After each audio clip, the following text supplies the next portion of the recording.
I summarize it in the book by saying it's about a 10-year-old kid with a gun and a giant robot who fights space gangsters with his gun and giant monsters with his giant robot. Who was that, and what book is he referring to? Well, that's this week's guest, Robert L. Kelly, the man behind the podcast Record All Monsters, and he's actually quoting from his book, Record All Monsters, the book of essays from the podcast. We're going to hear from Robert L. Kelly this week when we talk about Voyage Into Space, which is a movie basically based on, composed of episodes of Johnny Sokko and his giant robot. What are you listening to right now? It's his song, Scared to Death. Not only is he a podcaster, not only is he a fan of all things kaiju, he's a musician, and he gave us permission to play his music this week on the podcast devoted to the classic and sometimes the not-so-classic genre cinema of yesteryear. This is Bride of Monster Kid Radio. I'm your writer, host, and producer, Derek M. Cook, and like I said, Robert Kelly's joining us this week to talk about Voyage Into Space. And ladies and gentlemen and everybody else, this is fun for me because this was a first-time watch for me. We're going to talk about that. We're going to talk about the series a little bit. We're going to talk about the movie. And then we're just going to talk about kaiju stuff in general. It's a fun time. It's a fun conversation. It's a good one. It's, KaiJuly here on Bride of Monster Kid Radio. This is what we're going to talk about here on the show. Thank you to Robert Kelly for joining me to make this happen. Also, this week, we've got the Hall of Famer himself, Mark Matzke, back with another installment of the Beta Capsule Review. That's coming up. We are getting towards the end of Ultraman Ace. I know I keep saying that, and I'm glad that it's not quite over, that we still have more, because Ultraman Ace is so good. It's Ace. It's Ace. No pun intended. Anyway, we've got that coming up. We've got Robert L. Kelly coming up. Before we get to all of that, though, I want to give everybody a heads up about what's coming up here for Bride of Monster Kid Radio in September 2025. Beth and I are going to be going to Arizona's wildest horror party, Gathering of the Ghouls. It's happening September 20th and 21st. You can learn more about it over at terrortraderevents.com/ghouls2025. There's going to be a link in the show notes, of course. There are over 150 spooky vendors, a haunted house, food trucks, and celebrities going to be at this convention. It's happening at the Rawhide Event Center in Chandler, Arizona. Beth and I are excited to go there. We're going to be going there on press passes, so we're going to get as much content as we possibly can while we're there, and we're going to bring it to you here on Bride of Monster Kid Radio in one form or another. We may do a spin-off thing, since it's not exactly classic Golden Age horror happening, but something's going to come of it, and I'm really, really excited. If you're going to be at Gathering of the Ghouls, I'd love to meet you. You know the drill. I'm going to be one of the big guys wearing Hawaiian-style shirt. Looks like he's having the most fun in the room. I'd love to meet up. I'd love to exchange hugs, and I'd love to gather with my fellow ghouls at Gathering of the Ghouls. Also, I want to talk about one other thing coming up. We've got the Ray Harryhausen miniature models of the Silver Screen happening at the Mini Time Machine Museum of Miniatures in Tucson, Arizona. This is an exhibit that will be running from September 30th of this year to May 3rd of next year. We're going to have all kinds of models from the Ray Harryhausen collection on display, and Beth and I are going to be going to that as well. They're also going to be showing Jason and the Argonauts on August 4th. There will be a special Q&A and matinee screening of the film. It's going to be cool because Vanessa Harryhausen, Ray Harryhausen's daughter, will be there, as well as Connor Haney, the collections manager for the Ray and Diana Harryhausen Foundation. This is going to be a fun time as well, and Beth and I are planning to be there too. So again, same deal. If you're going to be there, reach out to us, let us know. We'd love to meet you and chat it up a little bit with you, and maybe even put you on an episode of Bride of Monster Kid Radio. Again, big thanks to Robert Kelly for letting us play his music. This is just the instrumental. You're going to hear it with the lyrics, with his vocals at the end of the episode. But to get to the end of the episode, we got to get on to the rest of the episode, and that's going to happen right after this.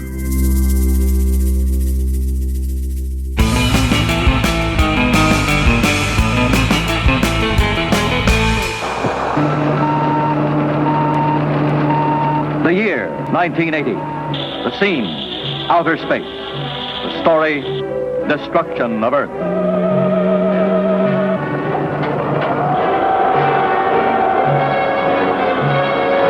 See Go-Rat, the most spectacular science shocker ever filmed, surpassing anything in the realm of science fiction to date.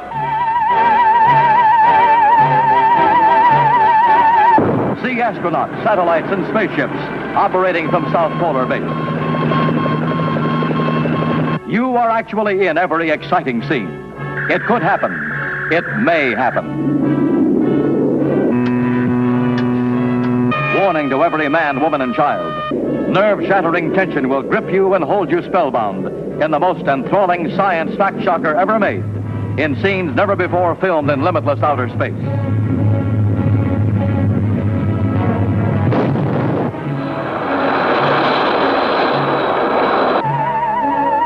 See scientists move the Earth with hydrogen jet power. See the world doomed by a wild invading sun 6,000 times bigger than Earth.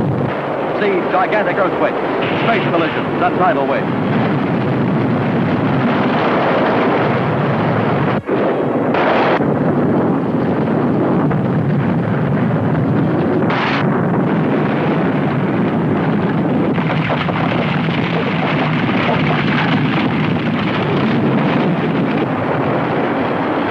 Too real to be science fiction. Now, science fact. Don't miss Go-Rat. See Go-Rat, filmed in blazing color on the giant screen. Make your Halloween season extra special this year. Join other fans of monster movies from across the nation at the Monster Bash Conference, October 10th through the 12th at the Pittsburgh Marriott North. It's a 3-day festival celebrating classic horror and science fiction films. Guests of honor include Gary Clark, the teenage werewolf in the film How to Make a Monster, actress Barbara Wilson from the movies Invasion of the Animal People, Blood of Dracula, The Flesh Eaters, and more. Plus, from the original Dark Shadows TV show, meet Catherine Lee Scott and Sharon Smith. John Russo, the co-writer and actor from the original Night of the Living Dead, will be set up too.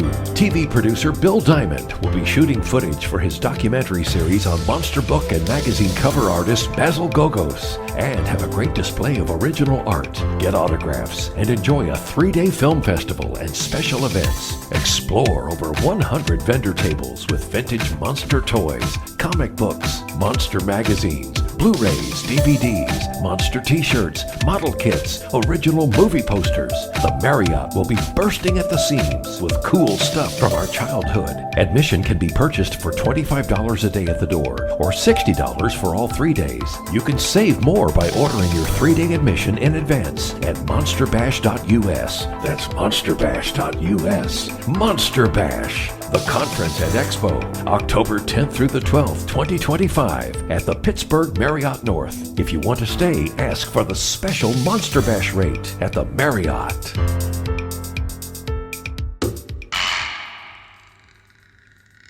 Live from the Land of Light in Nebula M78, home of the mighty Ultra Heroes, it's Monster Kid Radio's Beta Capsule Review.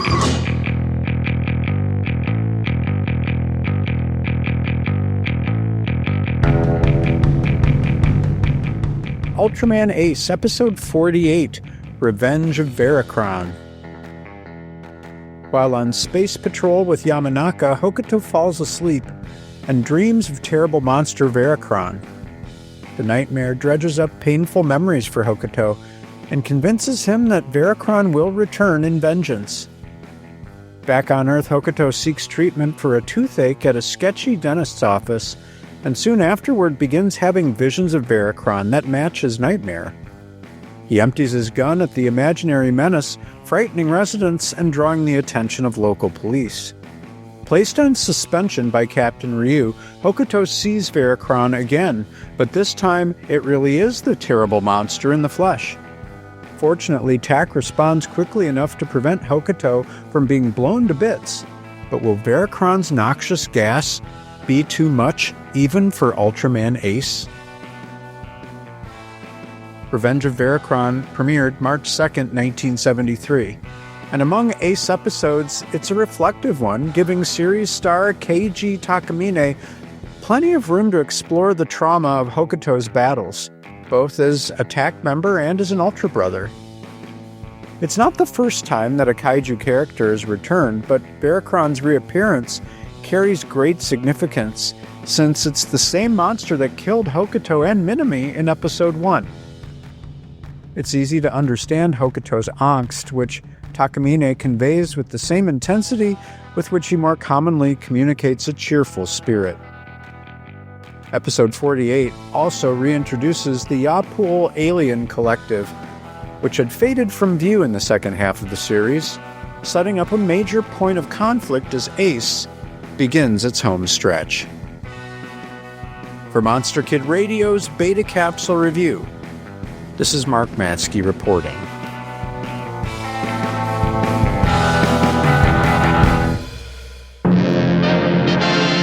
From a captive planet, 2 million light years away, came a desperate plea for help.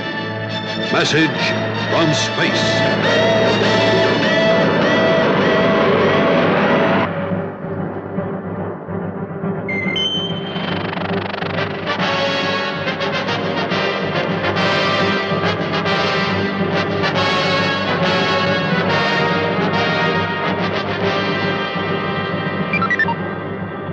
On the verge of extinction, the leader of the persecuted Gelusians sends his beautiful granddaughter to find the 8 legendary brave adventurers who alone can stop the annihilation. Do you know where Emeralita is? You know where Emeralita is? What are you doing? No! I'm a human being from the planet Earth!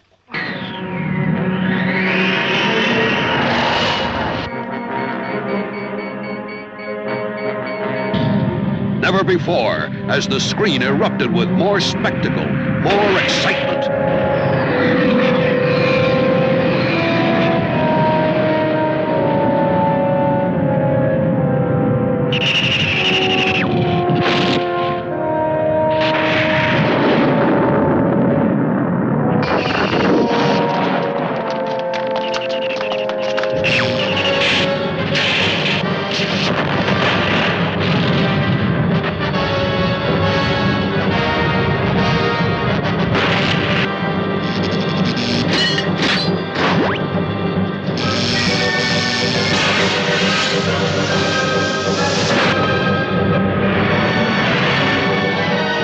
Message from space, where fantasies are real and reality is fantastic. An international cast headed by Vic Morrow. I buried my career in orbit with Babel 1. I can't do it. It's to see it again. I've been chosen by the gods.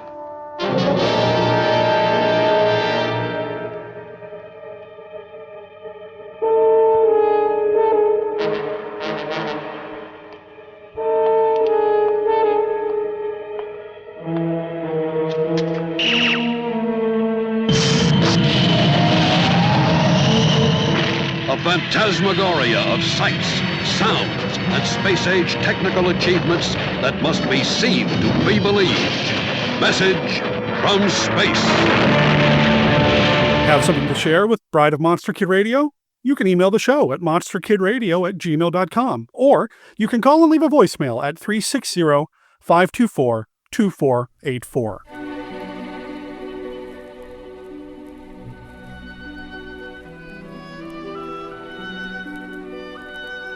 This is Count Vlad, but you may recognize me by my more familiar name, Count Dracula, and I'm here to offer you a friendly warning.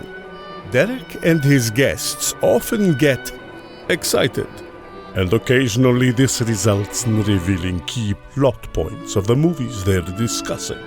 In your parlance, you might call these revelations spoilers. You know how the children of the night, monster kids, can get sometimes. So consider yourself warned, and don't come begging to me to kill them for their transgressions afterward. I have more pressing issues to take care of, like that pesky Van Helsing.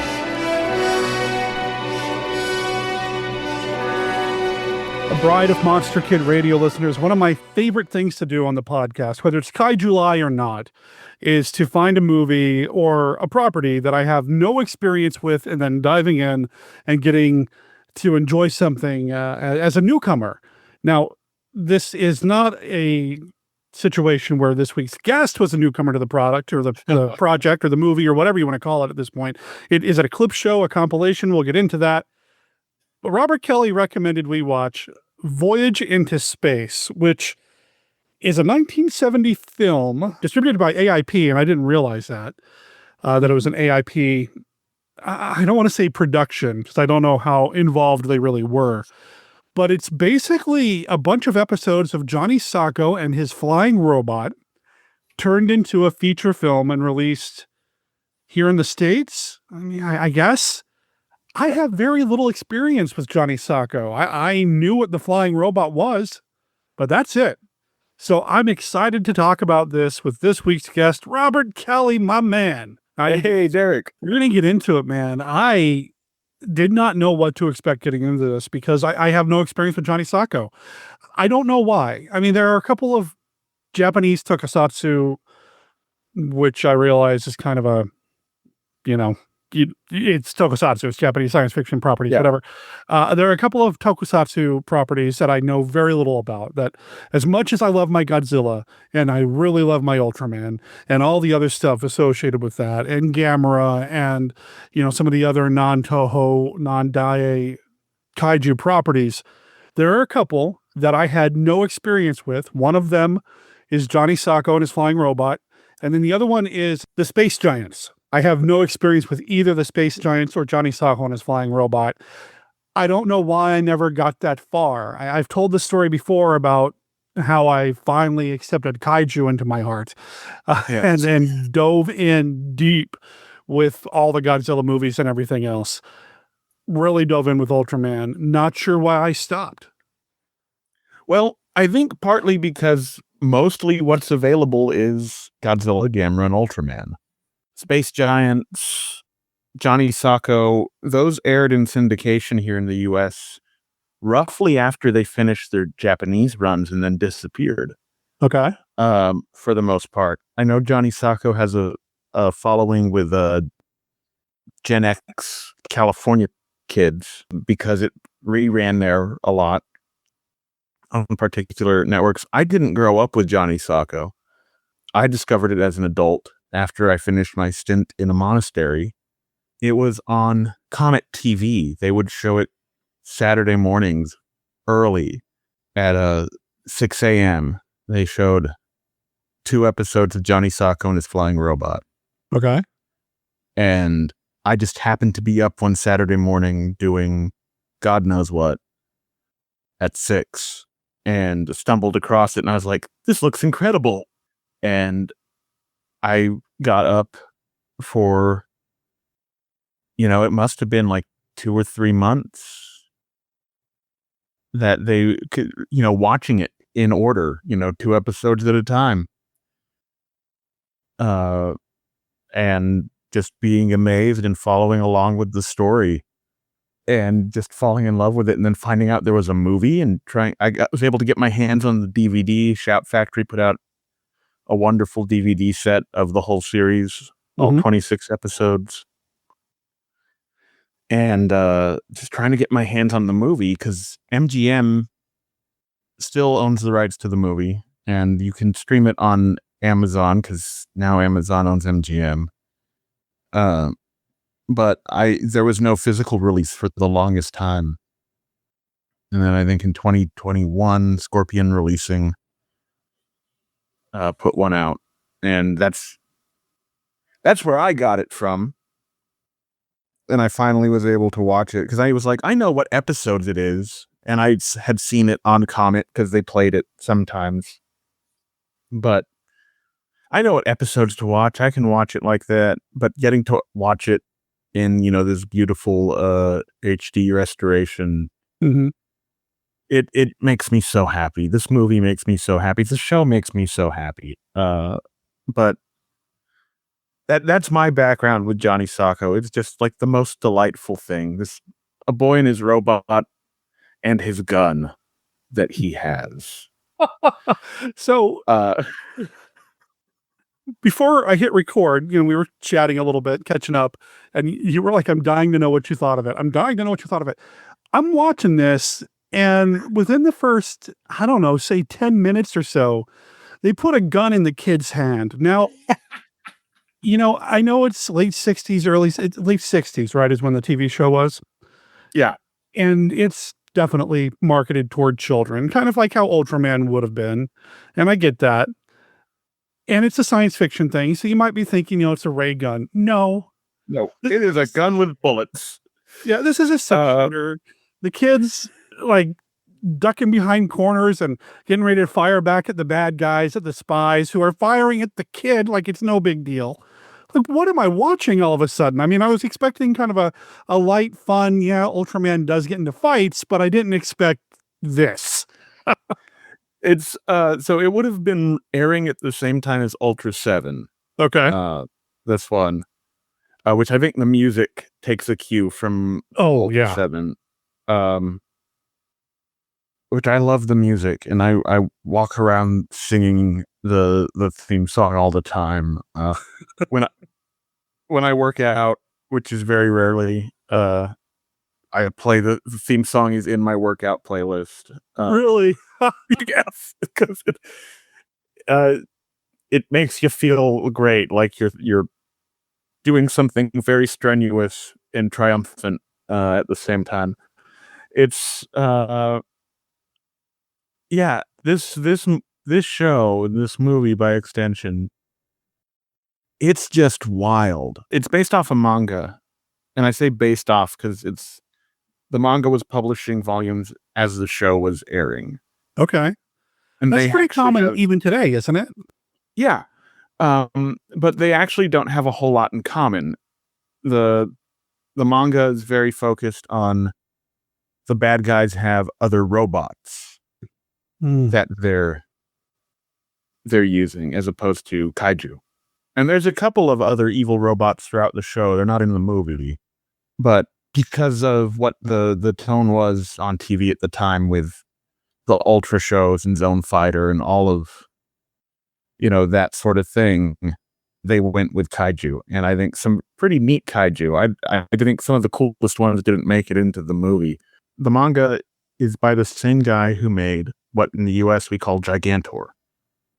Okay. Which is also about a kid and his robot and his gun. And in the case of Gigantor, also his car. He drives himself around in a car. The kid does. In Gigantor, yes. I think a lot of that is cut out of the American version of the anime.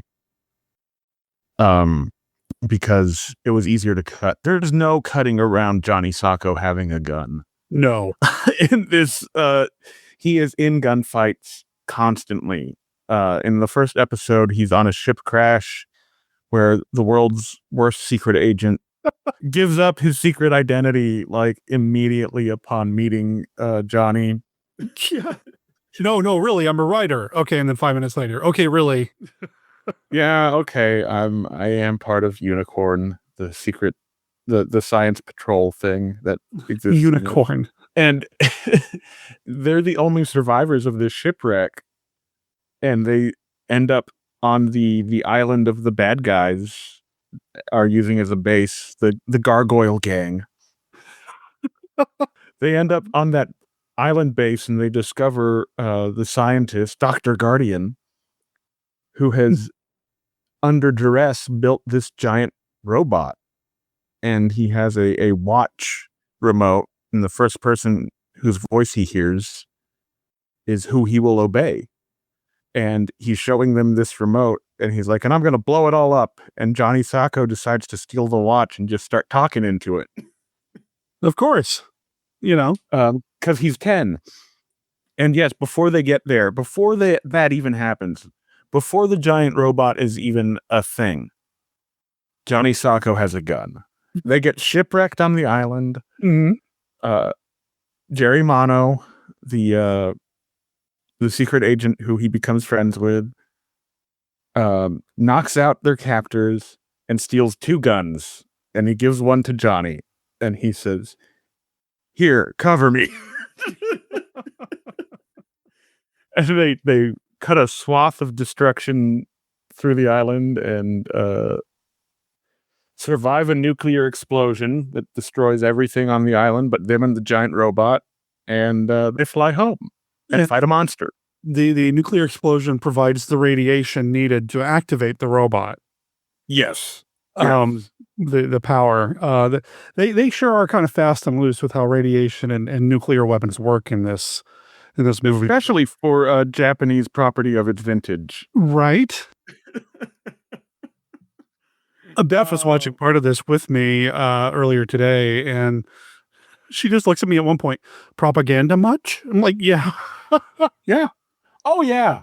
And I don't have a problem with it at this date. This movie is so joyfully off. Like, it takes so much glee in all of the lunacy and plays it totally straight. I have a very soft heart. We've talked about it with the Luchador movies. I have a very soft heart for things that have this kind of Batman 66 tone. Yeah, it really does have that vibe, doesn't it? Everything's just turned to 11, and the characters, your point of view characters, just take it all in stride. And I love that. I think more things should be like, well, of course, giant robot only listens to that kid, so we have to kill the kid. What else do you want us to do? You know? Yeah. Well, the kid's in danger all the time. Give him a gun. Yep. What else do you want to do? I'm from Texas, so that's the line of thought that unfortunately is not seen as ludicrous here a lot of the time. Oh no. But it's oh man, this movie is just so, it's so happy to be what it is. You know, there's this sense of I think you said the word joy earlier, and I think that really tracks. I think that's really it. There's this weird sense of joy.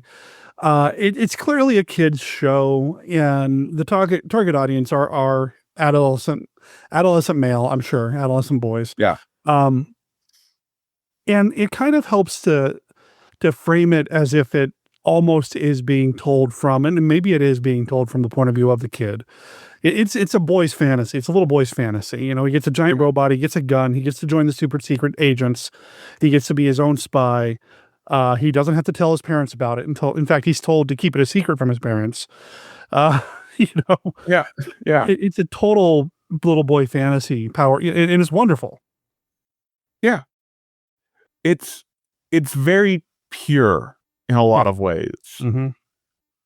You know, I don't know if it was just the time in my life that I encountered it. I was kind of adrift. I didn't know what my next steps were. That made it mean so much to me. So one thing, this takes 5 episodes from the show and doesn't even put them in order. But I think it makes, yeah, they're a little bit out of order. It's the first 2 episodes, and then there's 2 more episodes that are flip-flopped from how they happen in the series, and then the final episode. And I think actually it flows together pretty well as a movie. It's not as choppy as you might expect something from a cut together from a TV show to be. The biggest indicator of that is that there's a new bad guy shows up in the middle, and the previous bad guy disappears right before that with no explanation. Right. There's just a new second in command for whatever reason. And that to me feels like the only indication that we're missing part of a bigger story here. Because otherwise it's mostly important story beats they've taken from the series. Did you feel that same way, or did it feel more disjointed to you? I could kind of tell where the episode breaks were. It took a little while to get there. I felt like the first 2, and I couldn't tell where episode 1 and episode 2 stopped and started respectively. But it did feel like there were a few times when, and now there's a whole new threat that has nothing to do with what we were just dealing with, you know? So there were a few moments, but it didn't feel bad. I mean, it didn't feel off-putting. I get it. And I think maybe going into it, knowing that was what I was about to experience, it was I was ready for it. And this isn't the first time this has happened to some Japanese TV shows either. I mean, I don't know how common it was. I know they did that with the Starman. Is it Starman? Space or Supergiant show got turned into compilation films. 2 or 3 of them, I believe. Yeah, well, and there were 3 Ultraman movies from the first series. Yeah. That were compilation films like this. Notably, AIP made the decision to do this. This was not done in Japan. Toei, who was the production company, did not make a film version of it's called Giant Robo in Japan. So they weren't involved at all? No, I don't believe so, to my knowledge. AIP television department put it together to put in syndication packages. And I do think it did play in some drive-in circuits, but it was primarily a TV movie. I know that it had some, and I only know this because I'm using some of this as the artwork for the cover image of this week's episode. It even got a release on like Super 8. Yeah. People could play it at home. So that's the highlight reel of the movie version, which is the highlight reel of the TV show. Yeah, that's not confusing at all. Nope. But I think there's so much cool stuff in this. Every time Giant Robot attacks, he does the same little choreography, which is common. You know, Ultraman does the same thing every time, but like, he turns his arms one way and then puts them out and then shoots missiles from his fingers. Now, one of the things I found out is that the design team of the 1974 Godzilla vs. Mechagodzilla was inspired by Giant Robot for Mechagodzilla's design. Really? Okay. In terms of like the way the hands work, how they had the accordioning on the elbows, and knees, even their general body shape is this kind of angular barrel is similar, and that's something I had not even considered until I was doing research for Record All Monsters. We have an episode of this on Record All Monsters, by the way. Yeah. Where my sentiments are completely the same. I think I point out the gun just as many times because it's just so silly to me. And like, dude, he's 10. Oh, and a grown-up, an adult, like you said, the world's worst secret agents. Like, here, take this. Now, come on, man. Friend of the show, Dominique Lamzis, might have a problem with that. She loves Jerry Mono. But, you know, he's not very subtle. No. He's not very subtle and he's not very smart. One of the episodes in here involves a high-ranking member of Unicorn being kidnapped by Gargoyle and brainwashed and sent in as a spy. And he comes into the super secret meeting they're having that no one's supposed to know about after having been kidnapped and missing for days. And they're just like, hey, it's Mr. Suzuki! Great! And he's got like this makeup, like zombie makeup on. And he's like, I am the same. Tell me all of our secret plans. Remind me of them. It's just, and Johnny's like, something's weird here. And Jerry's like, okay, here's the diagrams or whatever. He thought Wesley Crusher was bad. As like the young kid who can solve every problem. Well, you know, he's basically treated as an adult through the rest of the show. After, you know, initially they're like, hey, you've got a lot of courage for a kid your age. And he's like, yes, I do. Get me a gun. And I'm not going to stop harping on that because it's wild. It is just absolutely insane. Oh, this movie and the show, again, the show is so wild. So I got my dad into the show. Okay. Because I was living at home. Again, I was totally adrift when I got into the show. I was living at home my dad was like, "Why are you up at 6 every Saturday and also not working? You're not doing." And like, I had a job, but he was like, "You're not out in the yard doing something or whatever. What are you doing at 6 every morning?" Well, I'm watching this 50-year-old kid show from Japan. Uh, so he started watching it with me, and just like he was always kind of baffled by it. And the second to last episode of the show is not part of the movie, but it's one of my favorites. And it to illustrate the impact, the actual impact the final episode and the end of the movie has, I think it's important. The second to last episode is about a vampire monster. I want to watch that. It's great. His name is Draculon. Several of the monsters are named something like Draculon. Okay. And he has a bad Bela Lugosi impression for a voice. Oh no. Yeah. He's blue and has like dark brown hair. And he's turning people into vampires. And when the unicorn goes to investigate, he turned several of the agents into vampires. This sounds amazing. It's great. And it's just a matter of time to get Giant Robot there to help out. And then he, of course, becomes Giant himself, the vampire, and they duke it out over this old Shinto shrine. And Giant Robot does an Ultraman Spacium beam. Okay. Except it's a cross because it's a vampire, right? And it this sounds amazing. It's well, it does catch fire, the cross, as he shoots it at him, which is a little now, but then he blows him up and everyone is back to normal.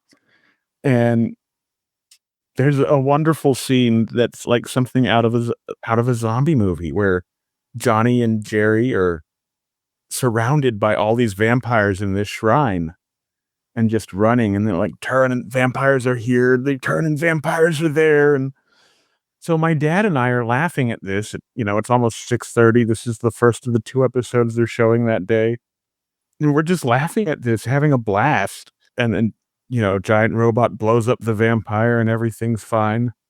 And then the next episode starts with Johnny Sokko getting shot in the back by an assassin. What the heck is going on? The last episode gets extremely dark, extremely fast, and does not let up. It's still ridiculous, but at the same time, it's like all of a sudden death is a very real possibility for everyone. Mm-hmm. And when it has not been at all, ever. And Emperor Guillotine, which is the name of the main bad guy. Which is a great name. Great name. He's some kind of space squid man in a lame jumpsuit with a cape and a pitchfork. He operates from an underwater UFO, which looks like a stingray and has been painted by someone on acid.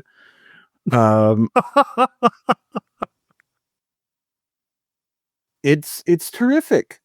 And so Emperor Guillotine has had enough of this, and he's had enough of being given the runaround by a little boy and his robot for forever. So he unleashes all the monsters he has left to drain Giant Robot's reserves, makes himself giant, and declares that he has turned himself into a nuclear bomb. If you shoot him, if you jostle him, he will explode and the whole world will end. So just submit to his rule. My favorite bit of this is how he demonstrates. Oh, you don't believe me? Well, let me show you. And he pulls off a fingernail and throws it at a...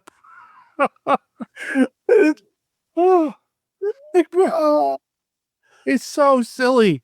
It's so silly, but I love it. What is this movie? This TV show that I apparently need to track down and watch every single episode of, because what? Yes, you do. It's 26 episodes, and the DVD is still available from Shout Factory, I believe. Add it And to the it's like list. it's amazing. It's the greatest film of all time. I've said that about a lot of bad movies, and I'll say it about this one too. Uh, but so all of a sudden, the story becomes very heartfelt, like out of just the same way it got incredibly dark for a moment. It becomes incredibly heartfelt. Giant Robot stops listening to Johnny to take on Emperor Guillotine, and I know you're on a spoiler warning, but I'm gonna go ahead and if you haven't seen any Up Boy and His Robot movies uh made since this show, this might take you by surprise because there has been no precedent for this throughout the whole thing. Giant Robot sacrifices himself and he flies Emperor Guillotine into space. So the title of the movie is kind of a spoiler. Good point. Flies him into space and rams him into an asteroid, and the three of them blow up together. And Johnny Sokko is there on the ground crying, saluting his fallen best friend. And I love the look on the face of the Unicorn Commander, because he's just kind of like, okay, let's let this kid have his moment. Everyone else is playing it exactly like straight up. And the Unicorn Commander is just like, okay, this kid's sad he lost his Game Boy. Giant Robot. Yeah, he lost his Game Boy. Let's give him a moment to grieve before we move on. And then there's this beautiful, wacky epilogue narration about Giant Robot made the ultimate sacrifice. But who knows?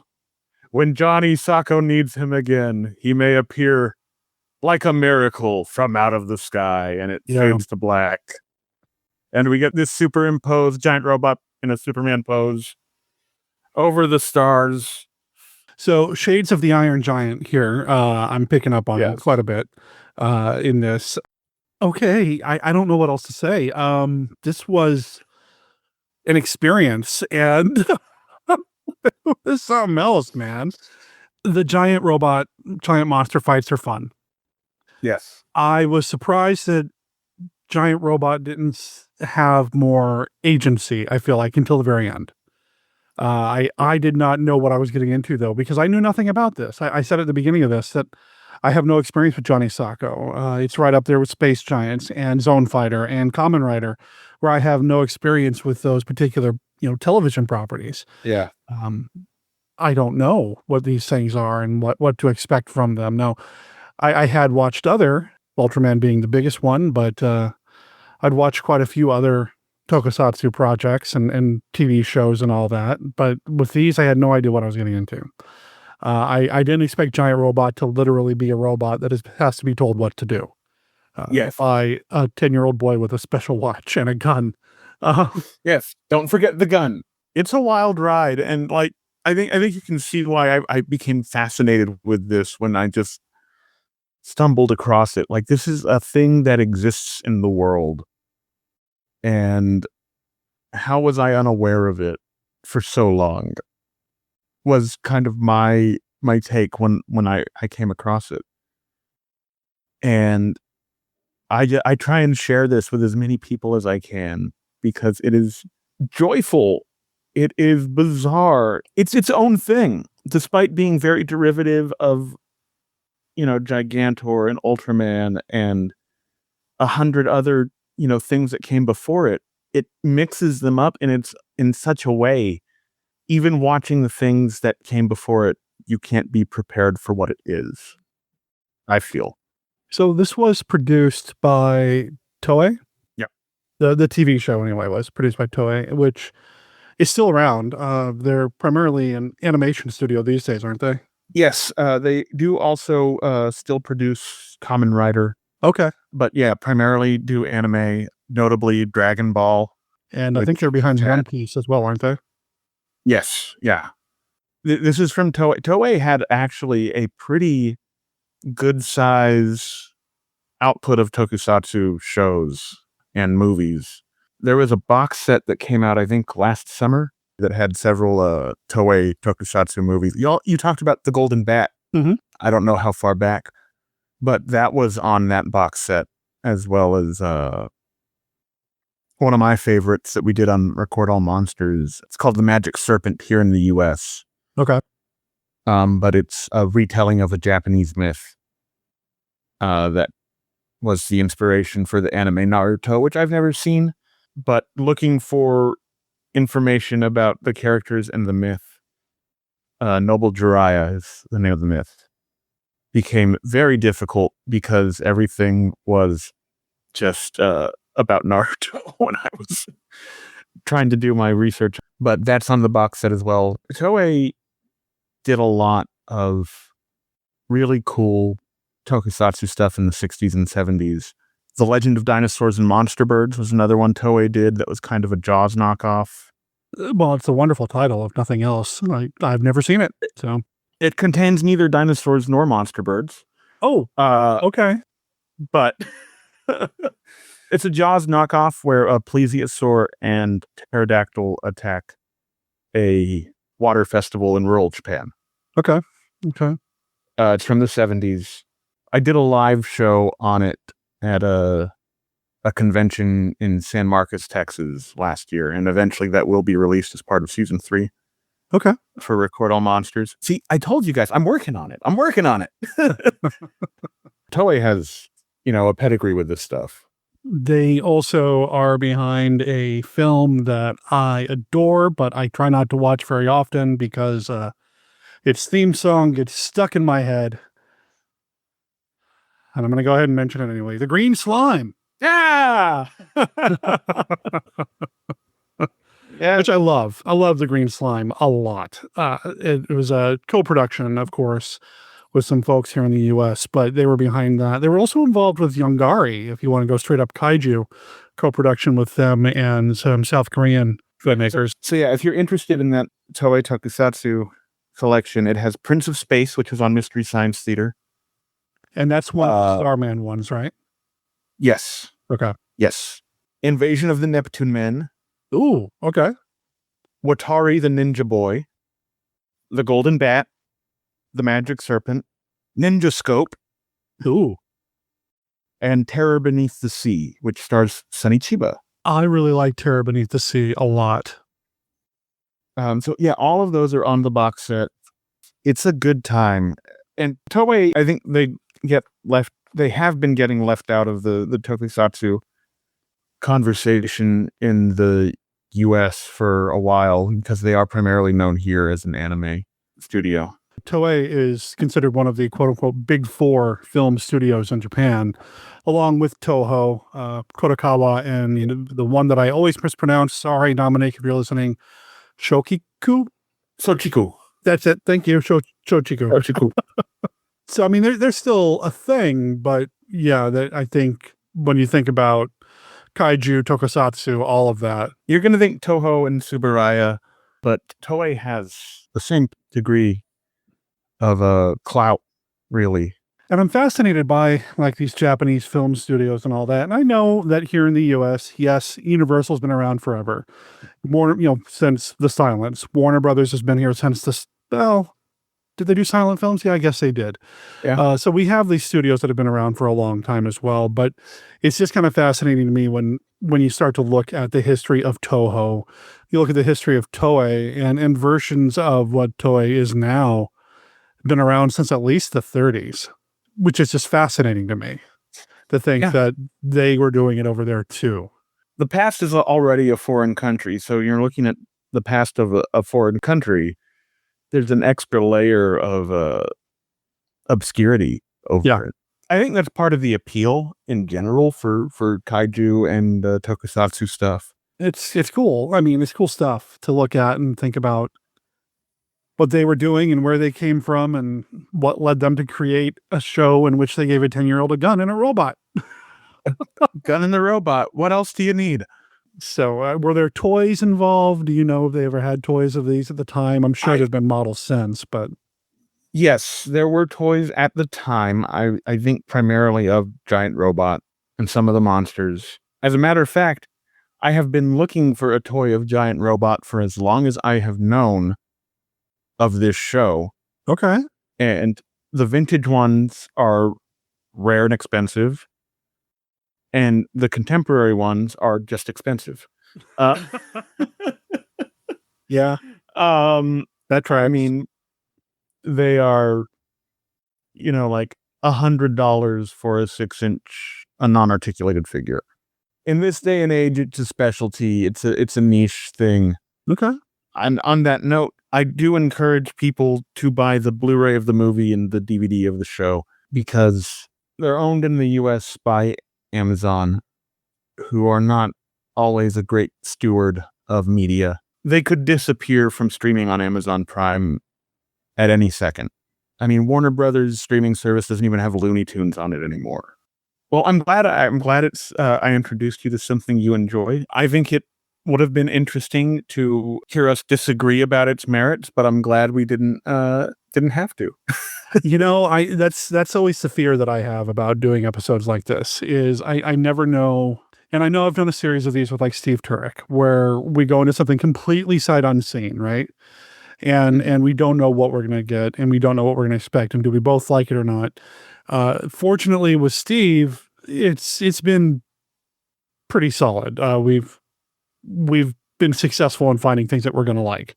And in this case, I think it is too. And, maybe it would have been more fun to hear us argue, but I don't need that.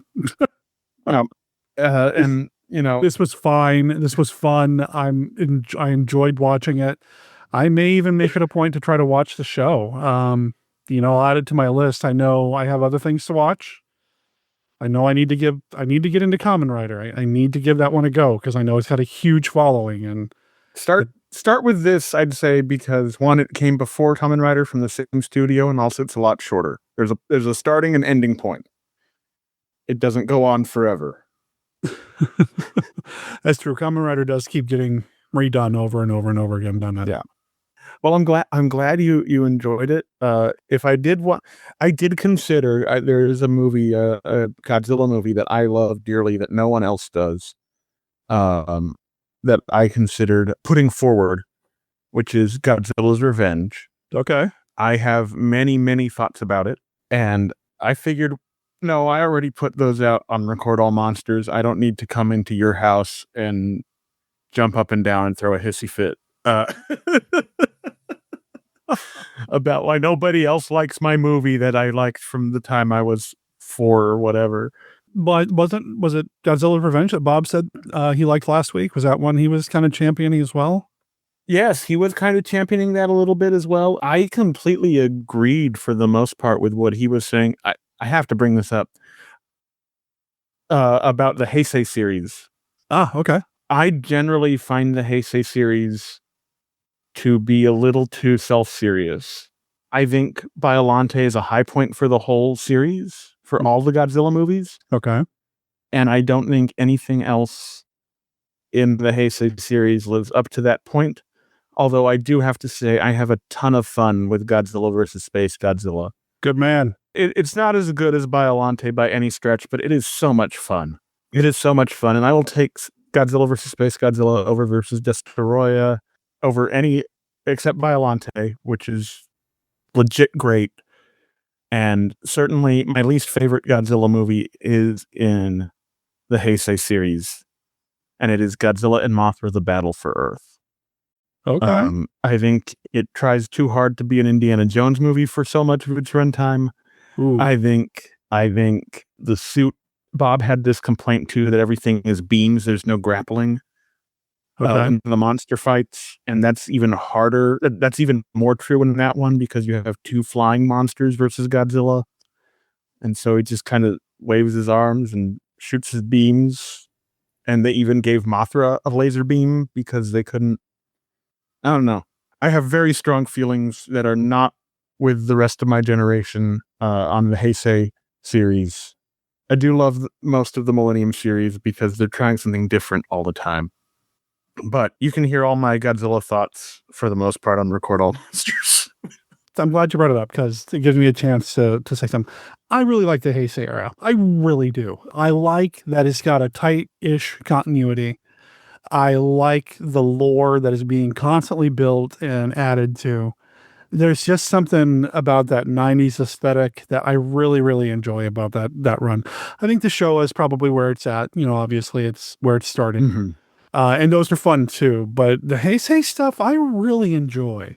When I had Beth on to talk about, Rebirth of Mothra, that's Heisei. And I love those. I love the Rebirth of Mothra film. yeah, that was a lot of fun. And somebody actually posted a comment on the YouTube version of that episode who just said, I just can't with the Rebirth of Mothra. Um, and maybe I get it a little bit. It's very different than I think what the Heisei era Godzilla stuff was looking like at the time. But no, I really liked it. And I do like the 90s aesthetic of that stuff. I just really enjoy it. And maybe it's because I came to it the way that I did, where I kind of basically opened up a vein and shoved every Godzilla movie into me over the course of like 2 or 3 weeks. And I should say, I don't resent anyone enjoying the Heisei movies. I understand their appeal. I also like the lore aspects of it. If that's your bag for anyone, not just you, great. It's just not mine. And I have my mind pretty firmly made up on that. You're not going to change it. And I know I'm not going to change anyone who finds it dear. I can only hope we can explain ourselves and understand each other. Because the things that I do love about the Heisei movies, which there are things I love about them, are great. And, I'd rather focus on the things we enjoy about it than what we don't. I love that we are in a time and an age in which there are enough different Godzilla movies out there that people can enjoy them all. Yes. Yes. I feel about kaiju movies the same way I feel about professional wrestling. There is enough out there from different distributors, companies, eras, whatever, that you're going to find something that you're going to like. Yes. I don't want to see tribalism get in the way of, oh, that's Heisei. I'm not going to. It's like, dude, it's Godzilla. Exactly. There's enough out there that we can all enjoy it. And I'm happy that there's stuff out there that people enjoy. I know there are some people that absolutely dislike, maybe even hate GMK, Godzilla, Mothra, King Ghidorah, All Out Monster Attack, or whatever. But I also know people who adore it, and it's their absolute favorite. Even though it completely kind of presents King Ghidorah in a completely different way than we've ever seen him presented before. Well, it's doing something different. It's not my favorite, but there are a lot of things I do like about it. I think the action in it is spectacular. Yeah. Oh, it is good. I mean, it's a great film. I'm going to pretend this is why I brought up pro wrestling. I have a t-shirt around here somewhere that has the WCW NWO logo style on the shirt, but instead of NWO, it says GMK. It's around here somewhere. And it, I love the show. I love the movie. Is it one of my favorites? No. I like the lore of the others, but this one, I mean, it's a fun ride, man. There's a lot of fun stuff. I say in the essay for Record All Monsters on the movie we're talking about on Voyage Into Space that every era has its own tone, and I think this movie kind of sums up, all the good stuff about the late Showa giant monster movie stuff. Yeah. That makes sense. Just this kind of unabashed joy and optimism, while still relishing in watching national landmarks be destroyed. Which we can't get enough of. I mean, really. And that's something that I love about the Showa eras too, I think, more than the Heisei era films, is just you can see the fingerprints all over those models, and I don't care. Oh, yeah. And they were learning how to do it then. It wasn't a as fine-tuned a machine as they started to get to be in the mid-90s. Yeah, well, and I think you and I have both talked about the appreciation of DIY aesthetic in film. Yes. This movie has that. And like you said, the fingerprint. You can almost see the fingerprints on Giant Robot. Mm-hmm. I think quite literally sometimes. But it's wonderful in that way. And I always remember as I was babysitting when I was in high school, and I put on a Godzilla movie for the kids. And they were like, "This is so fake." And I said, "Yeah, okay. How did they do it?" The kids, "Oh, well, we don't know. We don't know." Okay, so how can you say it's so fake if you don't know how they did it? Because all I see is a dinosaur fighting another dinosaur on the screen. How did they do that? And, you find out and you learn, but you can either put yourself in the position of, "Pff, this is fake," or, "Wow, look at that."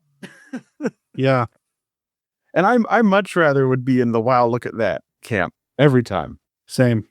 Good stuff. So, Robert, what's going on with you, man? I know you said you are working on Record All Monsters, and I know there have been a lot of life changes for you. Yes. Non-podcasting space, and I think we kind of talked a little bit about that last time you were on. How are things going now? What's going on with you? Where can people hear or see you?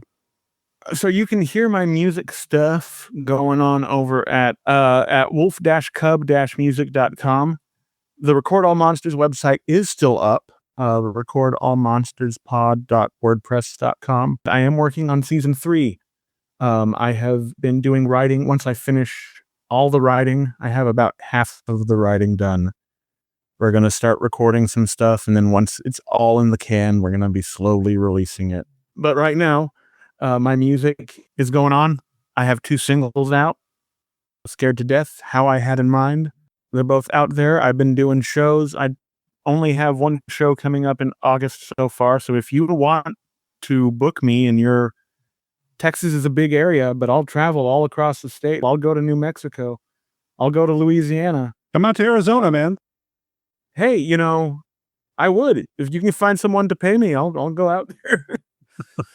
I'm doing music and I'm doing writing. I just wrote an article for Quality Americana on Dave Van Ronk and the House of the Rising Sun and Bob Dylan and the Animals and all that mess. I'm still writing. I'm still doing monsters. I'm still doing music. You can't stop me. Good. That's really good to hear. So upcoming show right now, August 2nd in Lockhart, Texas. Yes, sir. At Load Off Fannies at 7 p.m. I'll make sure there's a link in the show notes, obviously, to your music website as well as your articles over at Quality Americana and Record All Monsters, of course. We'll make sure there's links to that too. Now, I think the last time we had you on, we played How I Had in Mind. Scared to Death this week? What do you think? That'll work. All right, well, listen to a bar heard it. Great. Or if you can license the Johnny Sokko theme, I'm fine with that. I'll see what I can do.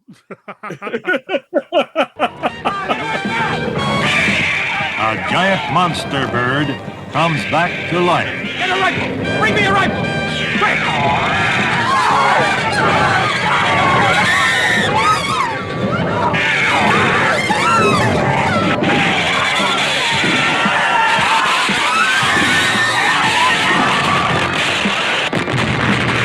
The legend of dinosaurs and monster birds. It's alive. I saw it.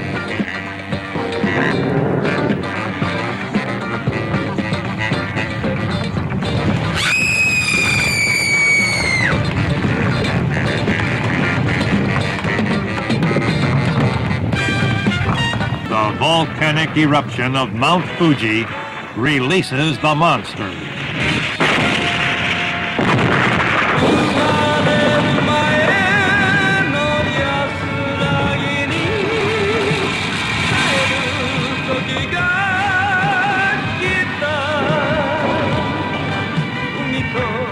If you are strong enough, see the legend of dinosaurs and monster birds.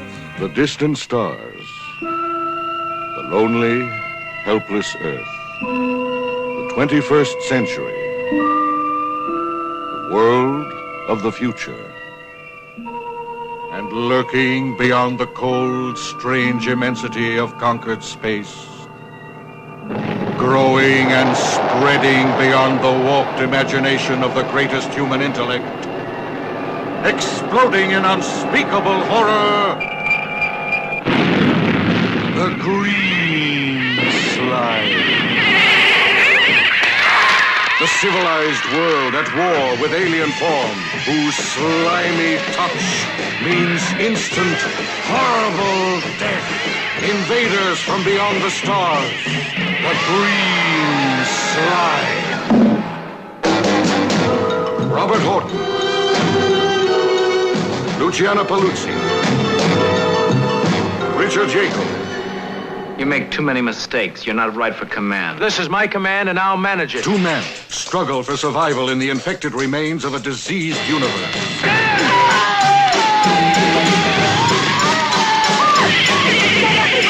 Don't ask any questions. One woman searches for a last chance to save the human race from the desperate hunger of the green slime.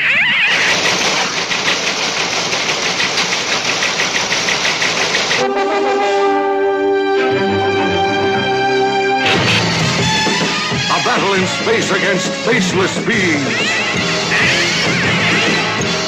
A cosmic nightmare that sends you into the incredible, berserk world of green slime! Green slime! Green slime!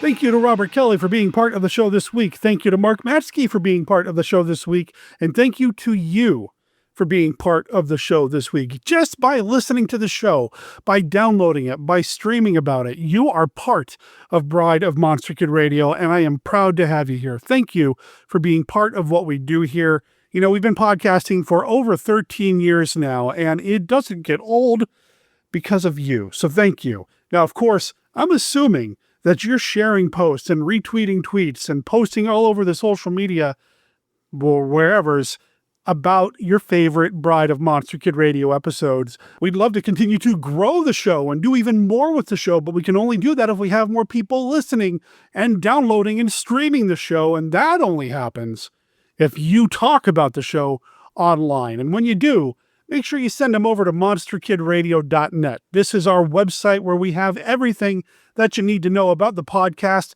including our contact information. You can email me at monsterkidradio@gmail.com, or you can call and leave us a voicemail at 360-524-2484. You're also going to find links to what Mark's up to what Robert's up to, and if you follow us on Patreon later on this week, you're going to find a listing of what we're talking about next week on the show. So make sure you follow us over on Patreon. You can do that for free. You don't have to subscribe to us over there and become a paying Patreon, although if you do that, that helps us out too.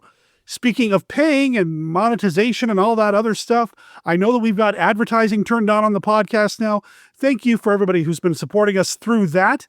Also, if you are using Amazon, please consider using our Amazon affiliate link, because every time you do that and you buy something on Amazon, it doesn't cost you anything extra, but it does take a penny or two out of Jeff Bezos' pocket and puts it into ours and helps us keep the podcast going. Speaking of keeping the podcast going, you know, we haven't talked about this, but I do want to give a special shout out to Podcastcadia. They are the executive producer of Bride of Monster Kid Radio through at least the end of 2025. Bride of Monster Kid Radio is a Team Death production. All original content of Bride of Monster Kid Radio is licensed under a Creative Commons Attribution, Non-Commercial, No Derivatives 4.0 Unported license. You can learn more about Team Death, our other projects like Death Designs, Mail Order Zombie, the Team Death YouTube channel, and more at www.teamdeath.com. Remember, death is spelled D-E-T-H. All previous episodes of this podcast, as well as the original Monster Kid Radio podcast, are available at www.monsterkidradio.net. Please rate and review Bride of Monster Kid Radio wherever you download your favorite podcasts. Scared to Death is copyright Robert L. Kelly. You can find the song on wolfcubmusic.bandcamp.com, or, as Robert mentioned earlier, you can find him on his musician's website, wolf-cub-music.com. You can also find the song on Spotify. Big thanks to Robert for letting us play his music on the show. My name is Derek M. Cook. I'll talk to everybody next week. Ciao.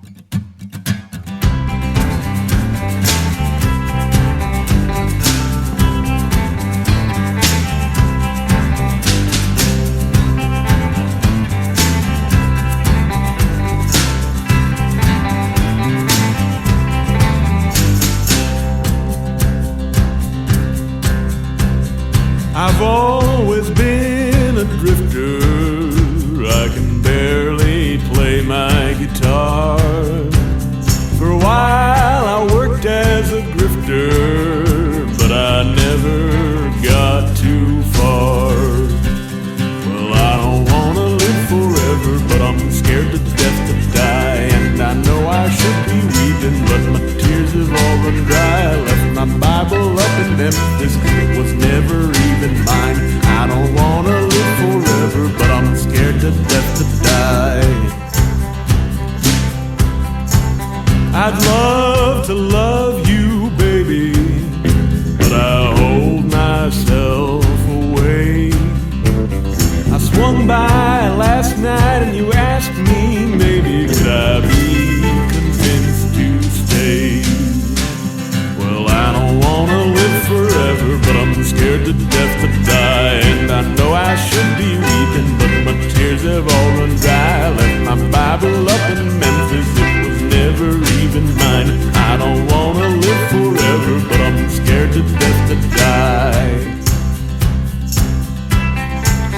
The devil dresses nicely, the devil stinks like gin. Go ahead and try me, but don't lead me into sin. Well, I don't wanna live forever, but I'm scared to death to die. And I know I should be weeping, but my tears have all run dry. I left my Bible up in Memphis, it was never even mine. I don't wanna live forever, but I'm scared to death to die. Jesus wears a V-neck and jeans, and it smells just like Old Spice. You've got me where you want me now, so let's talk about my price.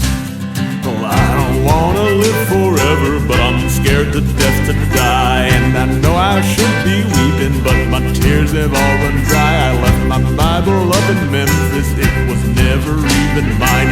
I don't wanna live forever, but I'm scared to death to die. I don't wanna live forever, but I'm scared to death to die. And I know I should be weeping, but my tears have all run dry. I left my Bible up in Memphis, it was never even mine. I don't wanna live forever, but I'm scared to death to die.